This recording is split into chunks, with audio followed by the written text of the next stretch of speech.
Aujourd'hui, on va voir pourquoi il faut toujours enlever la tête des mouches avant de les manger. Nollie Big Spin, deuxième édition.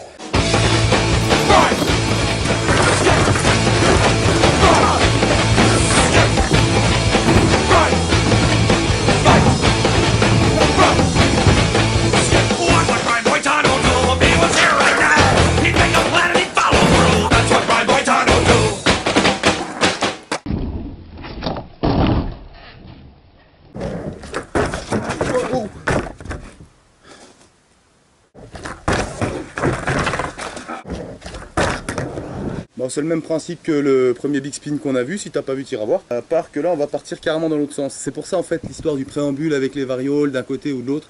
Bah là, on va entamer un Nollie Big Spin, où est-ce que notre variole, on le fera pas devant nous, on le fera derrière nous. Donc si tu maîtrises pas le variole en arrière comme ça, bah, tu peux lâcher celle-là. Par contre, si celle-là te plaît, ça te motivera peut-être à apprendre le variole en arrière. Alors, comment que ça se passe tout ça? Bah en fait, c'est toujours les mêmes appuis. C'est quel que soit le Big Spin, c'est toujours à peu près les mêmes appuis, seulement ils sont en miroir.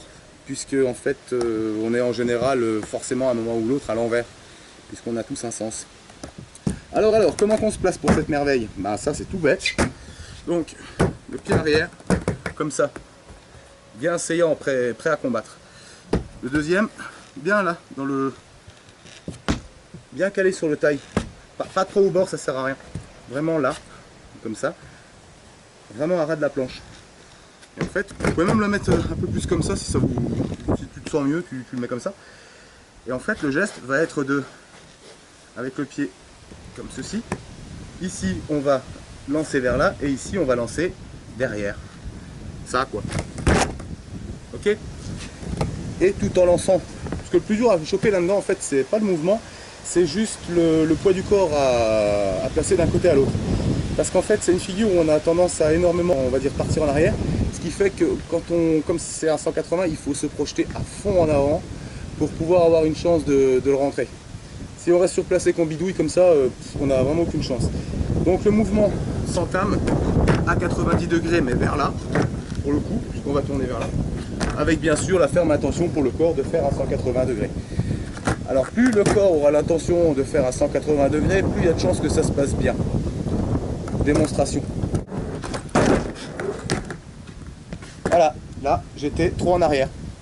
En fait j'étais parfaitement droit pour la kicker et quand j'atterris comme ça parfaitement en arrière. Alors quand tu connais le coup ça va parce que tu peux te débrouiller pour atterrir en manuel, ça gâche rien. Mais si tu n'as pas l'intention d'atterrir en manuel, bah, tu vas te casser la gueule. Alors maintenant je vais te montrer où est-ce qu'il faut sauter. Quand tu kicks ta board ici à 90, il faut sauter déjà tout le corps pendant qu'elle bouge. Pendant que la planche est en mouvement, il faut sauter tout le corps ici. Ce qui veut dire, tu vois, longtemps après. Vraiment en avant. Vraiment en avant, ce sera la trajectoire de toute façon que prendra la planche. Et c'est le moyen le plus facile pour pouvoir être sûr d'atterrir dessus, quoi. Encore trop en arrière.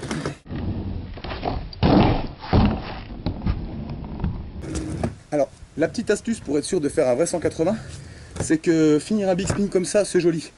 Mais c'est encore plus joli quand derrière, on refait encore un petit reverse pour pouvoir se remettre droit. Et donc quand on part avec la ferme intention de faire ça plus le reverse, on part d'instinct avec beaucoup plus d'élan et d'amplitude pour que la planche puisse tourner comme il faut et pouvoir atterrir au bon endroit. Donc dans un premier temps, bien sûr, vaut mieux commencer par le maîtriser comme ça et continuer à rouler en fakie. Et ensuite, voilà, progressivement essayer de mettre encore un petit reverse dedans. Désolé, j'arrive pas à le faire moins vite. Après, je te pète un ralenti dessus, tu comprendras facilement. Voilà, Valou, bah écoute, démerde-toi avec ça et puis bon courage.